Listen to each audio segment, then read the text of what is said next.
Now, the Thunder, what they have to do. What do the Thunder have to do to win game 4? Well, I'm going to start by just focus on the things that they did poorly in the fourth quarter because game 4 is going to look a lot like this. I think the Thunder are going to win game 4. Like, if you force me to make a call, you force me to predict or project who wins game 4, I'm going to go Thunder. And I'm going to go Thunder in a close one. But the reason and what I think the Thunder are going to have to do, they are going to have to clean up the fourth quarter.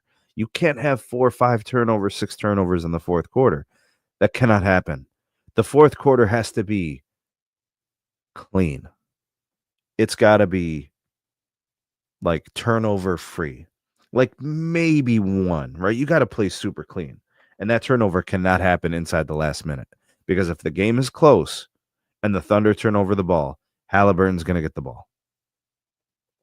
And you know what he could do with that last shot. He will take it and make it. Now, even though I'm projecting the Thunder to win, that's not a guarantee. I'm not putting money on it. I don't bet. And I've been wrong so many times on these Pacers. But I do think that the OKC Thunder feel the urgency. They know they can't go down 3-1. Because I think there's only one team that's ever come back from a 3-1 NBA Finals deficit. I think it was the 2016 Cavaliers. I think that's it. I don't think anybody else has.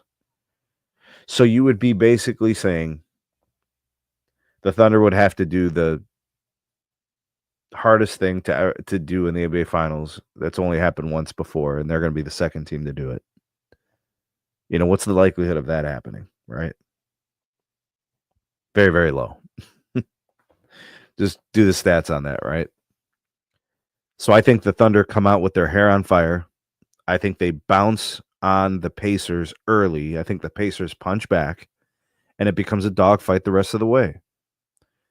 But I think the Thunder find a way to get the win in Indy, and the series goes back 2-2 to OKC, and then we're having some very, very difficult conversations about this series, like who's going to win the best of 3, right? If this like if Game 4, if the Thunder win, this then becomes a best of 3 with 1 game in Indiana and potentially 2 games in OKC. And you got to lean Thunder in that case, right? But I can't sleep on the Pacers. They keep proving everybody wrong, including me. They keep proving me wrong. I keep waiting for the Pacers to choke. But, like, they don't lose 2 games in a row. And I keep waiting for the Pacers to buckle. And they don't. They keep a cool head.